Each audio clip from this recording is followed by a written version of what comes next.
আচ্ছা, কালকে রাত্রে দালখোলাতে একটা রেড হয়। ইনফরমেশন ছিল কি একজনের বাড়িতে কিছু আর্মস আছে, বা ওর বাড়িতে কিছু চুরি গাড়িগুলোও আছে বলে।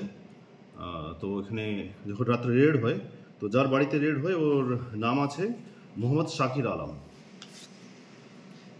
আমলাবাড়ি, লালগঞ্জ। ওর বয়স 23 বছর। তো রেডের সময়তে ওখানে দুটো আর্মস পাওয়া যায়, একটা বড় আর্মস আছে, একটা ছোট আর্মস আছে, আর 4টে লাইভ কার্ট্রিজ পাওয়া যায়। আর একটা মোটর সাইকেল যেটাতে কোনো নাম্বার প্লেট নেই, আর একটা 4 হুইলার, ডাস্টার 4 হুইলার আছে, সেটা পাওয়া যায়। সেটাতে কোনো আপনার এটা ছিল না, নেম প্লেট ছিল না। তো এই ছেলেটাকে আমরা অ্যারেস্ট করেছি। অ্যারেস্ট করার পরে আজকে ওকে ফরওয়ার্ড করা হয়েছে।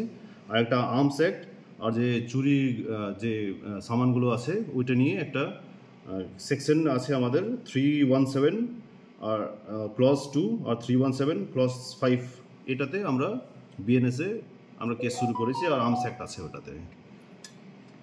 স্যার একজনই তো অ্যারেস্ট হয়েছে না?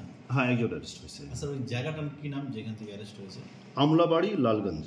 স্যার এরা কি কোনো ডাকাতি করার প্ল্যান করছিল, এরকম কোনো খবর আছে স্যার? না, সেটা এক্স্যাক্টলি বলা যাবে না এখন, ঠিক আছে? এটা আমরা তদন্ত করছি, কিন্তু আমাদের যে খবর ছিল কি এর বাড়িতে কিছু আর্মস আছে আর কিছু চুরি গাড়িগুলো আছে। তো যেভাবে খবর ছিল সেভাবে রেড হয়েছে আর আমরা সেভাবে পেয়েছি। স্যার ইনি কি আগেও এই ধরনের ঘটনা কখনো অ্যারেস্ট হয়েছিল বা কোনো অভিযোগ আছে? এখন অবধি আমাদের কাছে খবর নেই।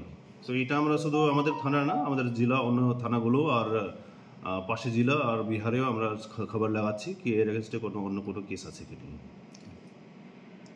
স্যার বলছিলাম যে